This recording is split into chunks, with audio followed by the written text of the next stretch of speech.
Hello and welcome to the Ferra Film Podcast. Today we have Chris. Thanks for having me. Great to have you on the show today. Do you want to introduce yourself just in case some people don't know you? Yeah, my name is Chris George. I run a couple of different YouTube channels of different types. I got a food channel called WhatChef. I got a filmmaking channel called Solo Samurai Productions, and a couple of other channels that I'm currently starting as well. Well, from Solo Samurai, I saw a couple of your films, and amazing job at that web series, by the way, honestly. Following? Thank you. Yeah, that turned out really good. For a solo kind of production, as you'd know, being a filmmaker yourself, it's pretty hard when you're working on stuff solo, and I was really happy the way that one turned out. Used HitFilm mainly for that project, and you know, a lot of the lighting and the scenery also helps with that kind of project. Unfortunately, with the current circumstances, I am putting that on hold for the moment. I thought the story was a little bit too close to what's happening, being post-apocalyptic and that kind of thing. But I will eventually get back to that. Yeah, same here. I was gonna start in production with something, but I have to put it off because, you know, everything's going on. Can't really film. Yeah, it makes it a little bit difficult, but you know, there's other stuff that we can work on, I guess. Yeah, that's why I'm doing the Film Riot thing, where they have the quarantine thing, stay home challenge. Yeah, I'll hopefully be entering in that one as well. It's good with stuff like that comes up during times like this. Gives us something to do and keep the creative juices flowing. Honestly, I'm excited. I'm also excited to see what we're going to put out there, man. Yeah, I think that'll be a really good kind of a project and challenge. I can't wait to see what everyone else comes up with. So do you have like any advice for like starting filmmakers as just yourself, like just doing everything by yourself? Yeah, when you're solo, it's pretty hard because you got to do, you got to get the camera set up, you got to do acting, all the editing and filming. I guess the biggest thing if you're out filming and that is trying to get the best quality audio you can. That would be my main advice. Make sure you got a decent mic and don't go using the onboard microphones if you can avoid it. You can get away, obviously, with different picture quality, but audio plays a really big part. And I think if you get that down right, anything, the way the visuals may look, if they're not too sharp or something like that, you know, that could kind of be an artistic kind of style. But audio, it's not really forgiving if it sounds bad. So that's probably my main advice. Get your audio right. So what is your favorite part about like filmmaking in general? I got to say editing. I love going in and after you've got a lot of different shots, different locations and all that kind of stuff, be it good or bad, is to go back and you can kind of basically turn that into something different. I made a short film last year that was, trying to remember what it's called now. It was about The Last Drop. And I actually ended up, I edited that 3 different ways and basically changed the story. I entered that in a couple of film competitions, and those had different criteria for the length. The original film, I think, was about 6 minutes. So I ended up cutting it, and being able to just go in and edit something and change the narrative, I think is probably my favorite part. Nice. Yeah, I remember that sort of film. I was blown away by the hologram that you did and everything else. Yeah, and that was the first version of that film. And when I entered it in the road competition, I decided to cut all of that out and make it a bit more grounded, just also because I suppose those visual effects and those kind of scenes took up an extra couple of minutes, and the road had to be under, I think it was three minutes. So that's a good part about editing. You can take something you've already filmed and kind of rework it into a different story if you have to. Yeah, so who inspired you as a filmmaker? I've got to say, as a filmmaker, would be George Lucas. My whole inspiration for wanting to get into filmmaking would go back to seeing when I was really young, the making of Empire Strikes Back. That kind of just blew my mind. I can't remember how many times I watched that behind the scenes video, and that's really probably what got me into it. So I know George Lucas does, get a lot of grief for some of his decisions over the time, but he's brought so much innovation to filmmaking, a lot of story, like the way he develops stories and stuff. I just think it's fantastic. Yeah, definitely. He's also one of my inspirations too as a filmmaker. Yeah, like it's just the way he crafts stuff. I just thought was brilliant. I mean, the prequels have, they did get a lot of grief with being maybe too long and too political in some of the storytelling there. But overall, I got to say he would probably be my top filmmaker for inspiration. But then I mean, there's other filmmakers, especially being someone that does something low budget and kind of solo, would be someone like Robert Rodriguez. I don't know if you've ever seen his 10 or 15-minute film schools. That's pretty inspiring, and basically tells anyone they can get out there and go and make a film with whatever you got. I also read his book, The Rebel Without Crew, which is a good book out there. Yeah, that's a really good book. And definitely that's, for any new filmmaker out there, that's a highly recommended read. What was your first VFX shot, visual effects that you did? Okay, I've got to say that would have to be doing lightsaber effects. There was, before HitFilm became HitFilm, it was called something else. I think it was called ALAM DV or something a very long time ago. And that kind of seemed to be set up for doing lightsaber effects. And when I discovered that, that was kind of going in every little short film I made in. If it made no sense, I'll be putting that kind of effect in. Yeah, same also. I created Lifesaver. I think it was back when I think when I did the right around time when that event happened. That's when I did my first Lightsaber.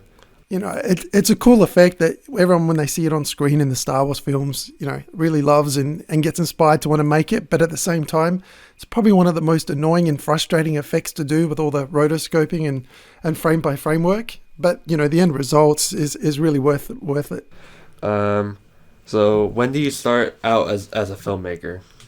I would say I've been making films since I was probably about 5. My parents let me use the family video camera back then, with the big VHS tapes.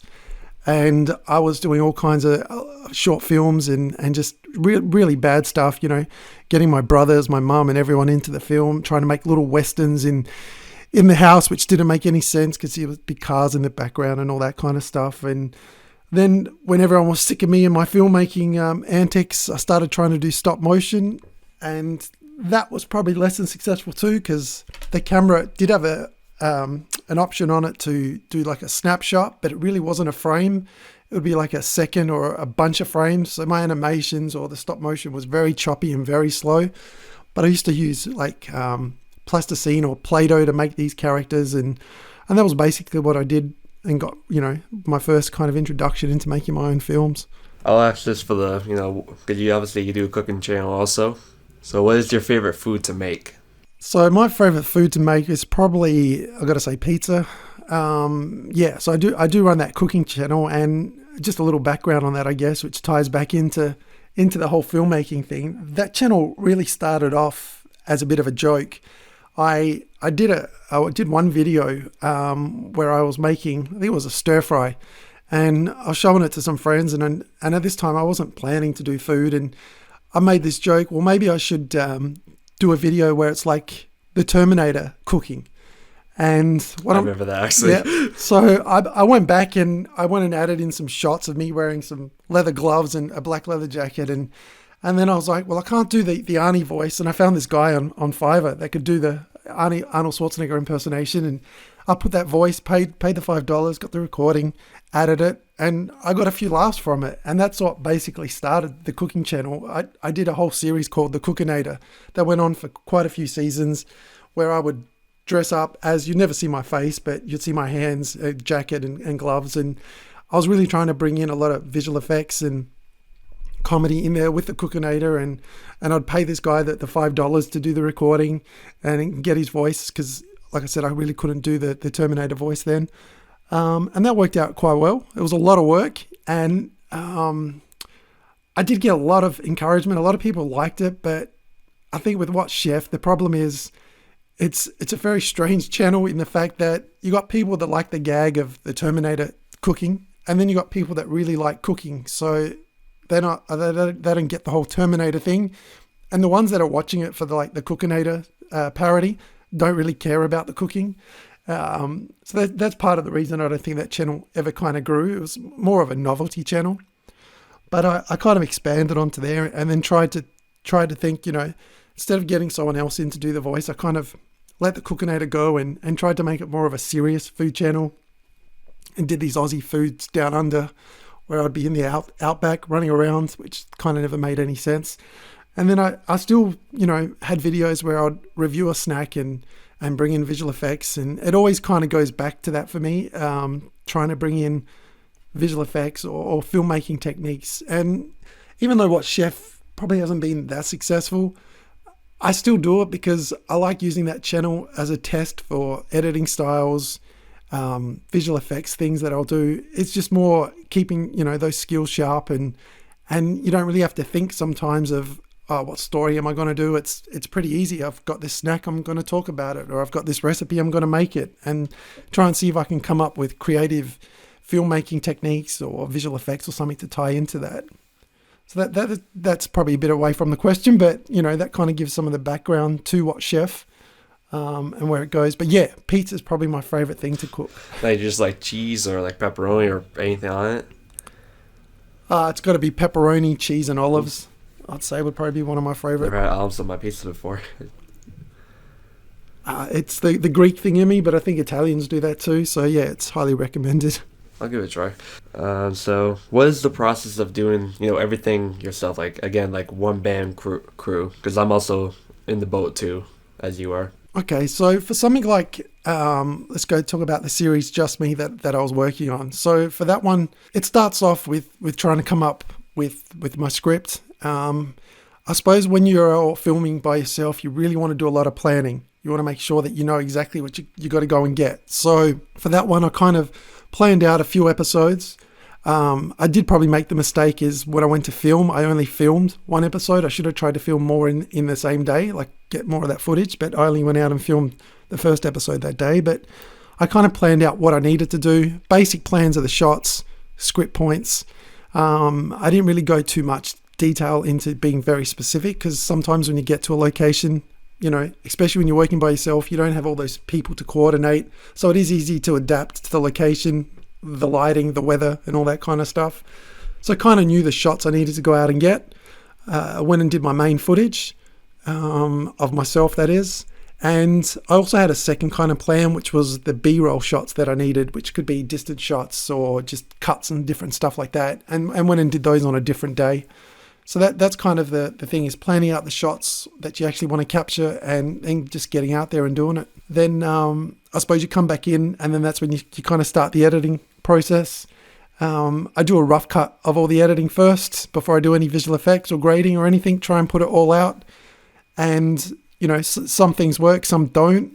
When I was doing the Just Me film, when I was on location, I did have some alternatives for one of the visual effects shots in case it didn't work, which I think is, especially when you're solo, you don't know what you're filming, if it's actually going to work out. So I made sure I filmed, like one of the effects shots was to have this drone flying through the air, and I wanted to try and do it all practical. So I had built this little model that I had on a stick, and I was going to rotoscope myself and the stick out and have it kind of floating through the air. Now I went and did that. I filmed it all, but when I got back to editing, it was a nightmare. The trees and the leaves, everything was moving in the background. It was very hard to kind of rotoscope myself and the stick out. But on the day, I kind of anticipated that. And my backup was, I was literally just throwing the little drone thing that I made through the air.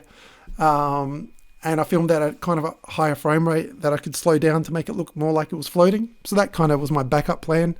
So I think, having a backup plan as well, especially for VFX shots, because you don't have someone there sometimes to tell you, that's not going to work, or to help you. So you don't want to go there, do everything, come home and go, it's a disaster.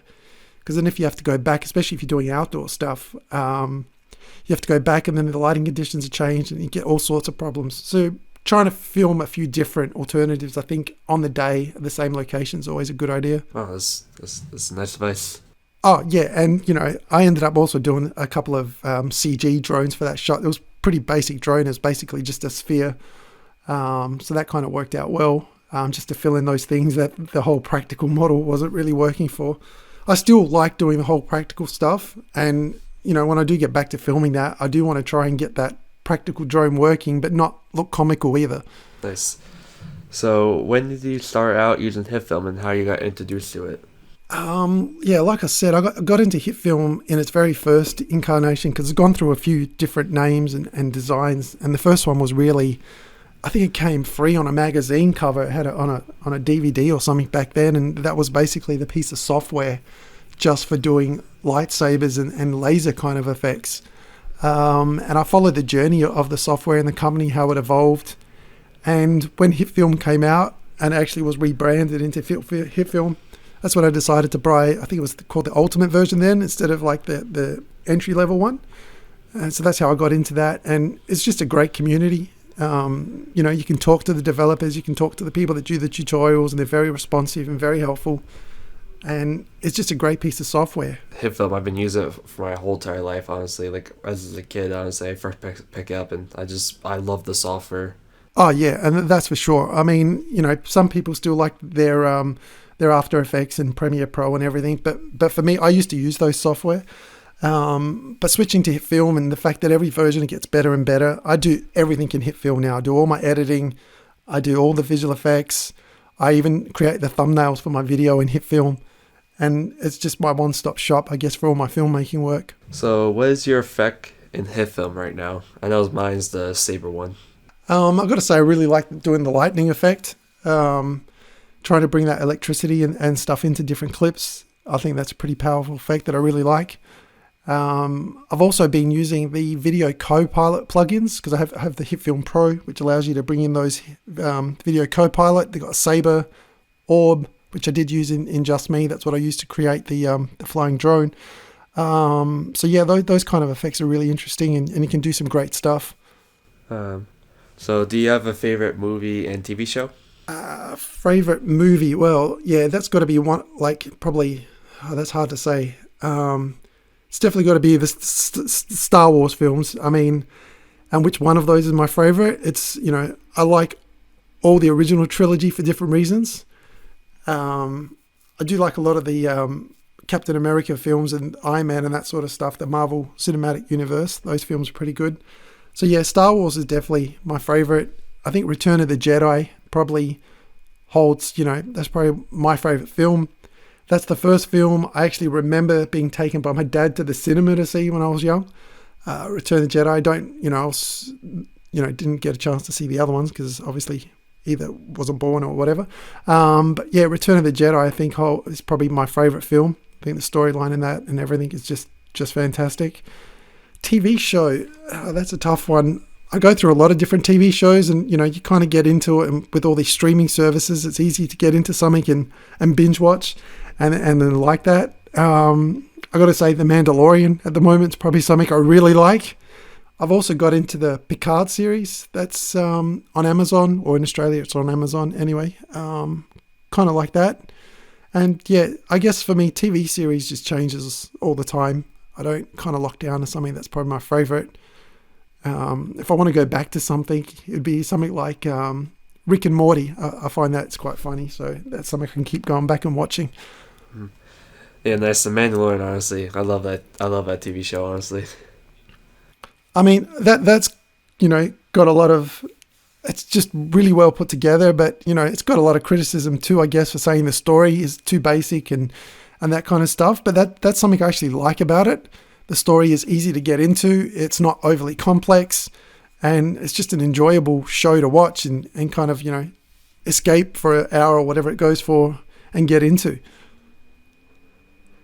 And, have you seen some of the behind the scenes there where they're doing that rear projection? That's just amazing. That's, It's so cool, like, how they did that, honestly. It's just...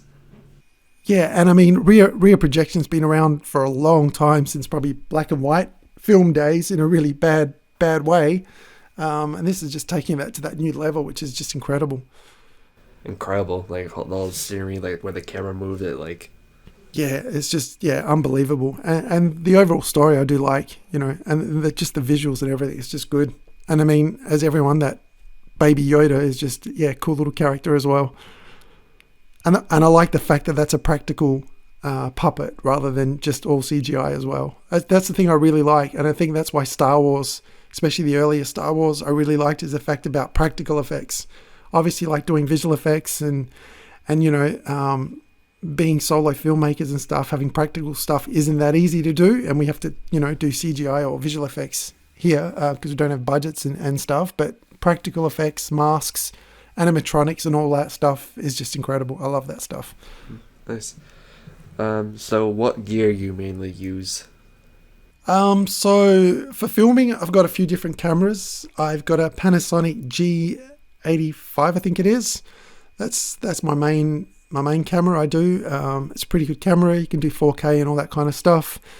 More recently, well, sticking with that first, I use Rode microphones on that. Probably my favorite microphone. I've got a few. I've got the Boom, the NT4G, I think it is. But the video micro I really like because it's just easy. No, it's not powered. It just runs off the camera. It's just really quick to get up and running. So I like that microphone for when I'm out filmmaking and filming and stuff. More recently, I've been using my phone. I've got a Samsung Galaxy S10 Plus, and the video quality in that is actually good. And the reason I've probably been using that more is the fact that it's always with you. So you can just start filming. There's no excuses that you've got to set up your camera and you do with a bit better camera. And I think, especially for new filmmakers out there, just use your phone if you haven't got anything else. And you can do some great stuff. I went out yesterday, actually, I've just uploaded it for another new channel.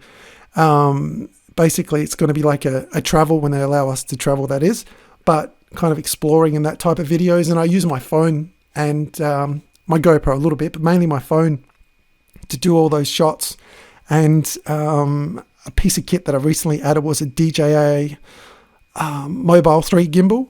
So that with the phone, I was really happy the way that turned out. And yeah, so I've got a GoPro Hero 8 as well. So I kind of mix, all these type of devices are getting so good now that it is easy to bounce the footage around. So you can use some on the Panasonic, some from the mobile. And I actually did that with the Just Me series. Some of those shots were with my Panasonic camera, and some of the B-roll, I actually just use the phone on my GoPro. And when you watch it, you really don't notice the difference, which is a really good thing. Yeah, honestly, when I first started my short film, it was hologram. I just used my iPhone. I mean, that's yeah. See, yeah. Oh, go ahead. And yeah, and that's a great thing to do. You can just get into it. You don't have to wait to save up to get that, fancy camera or anything. It's amazing what you can achieve now with phones. They just get better and better every time a new phone is out. I'm wrong, honestly, because a lot of people are like, oh, I need this gear, I need this gear. It's like, you have it right in your pocket. It's just like, you could pull it right out. It's like, it's always with you. Exactly. And it's always there, and there's no, a lot of setup. You just hit record and they're good to go most of the time. Oh, yeah, definitely. The best part. And I would probably recommend, I only brought that DJI Mobile 3 gimbal a couple of weeks ago, and it was about $150 Australian, so it wasn't too expensive. But I got to say, that's a really good piece of kit. On Android, the software is a little buggy, but I've heard on iPhone it's pretty amazing. The software works really well with that, and it just gives you that extra stability and ability to do more kind of cinematic shots and stuff. So it's a really good addition. If all you've got is your phone, and you need to find a piece of kit, something simple, I would recommend probably that, and maybe a Rode Micro. I think there's one that actually goes onto an iPhone as well. And then you got your whole setup and you're good to go, really. Any plans for the future for you? I know everything going on right now is not really must, but yeah. So I mean, with everything, I suppose one of the things that's probably annoyed me a lot with what's happening is all the negativity around the place from the news and the media. So I've kind of decided that everything I'm trying to make now, I just feel it's something that I want to do, and that's comedy. I feel like, I want to try and make people laugh because we're all in this bad situation at the moment together. So instead of, making stuff that might be, that's the reason I put the Just Me series on hold. Instead of stuff that was more dramatic and stuff like that, I want to focus on comedy. So, I've started a couple of different YouTube channels. I've started one with a wacky character I probably created back when I was 16, and some people might find that funny, others probably won't. So I'm doing stuff like that, and those exploring videos that I'm going to go out when I'm hiking, because there'll be people out there that can't get out. So for the moment, Australia is not in a lockdown or anything officially, so we can still go out and do that. So I'm going to be filming a lot of stuff like that.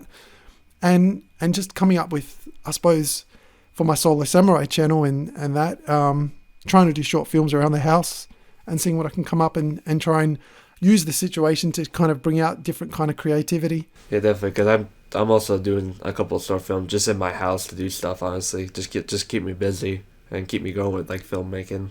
Yeah, and that's a good thing to do. There's so much you can do when you're at home. And instead of just, sitting around and being annoyed that we're kind of trapped at the moment, so to speak, it's good time to hone those skills, do some shots, learn some of the stuff on HitFilm that you might not have had time to do before, and just get out there and, fine tune your craft, so to speak. So this is the final question. So do you have any questions that you want to ask me or anything? Yeah, so I saw your recent short film. I got to say, well done. That's a really, really fantastic project you put together there, especially working with others as well. So really well, good job on all the directing and, being able to manage all of that project. What's your, I suppose, when all of this craziness around us is over and, you can go back out and do whatever, what's the next project you kind of want to work on, a big thing? Because I'm planning to do this hopefully in the summer. I'm kind of writing the script for it now. It's going to be bigger than Lost House. That's the goal. It's going to be like a sci-fi action movie. Okay, that'll be good. That's where I'm going to go into that. Because I'm just kind of tipping my toe in every genre, seeing what genre I like the most. So far, horror. Oh, that's a good idea. Sci-fi. Yeah. And I'm just dipping my toe in everything. And that's good. Like, try and work in those different genres, I guess, and not get locked down into one. I mean, there are directors and filmmakers out there that stick to one, but having that ability, I mean, you've probably seen, I can't think of the name off the top of my head, but there's been some directors out there that have been well known for horror that come out and they do a comedy or something and it just blows people away, So being able to do all of that's a good idea. Well, it was great to have you on the show today. Thank you so much for, taking your time, having a chat with us. Yeah, no worries. Thanks for having me. And all the best with your filmmaking and, look forward to seeing some more of your content. Yeah, definitely. I'm looking forward to see what you put out there too.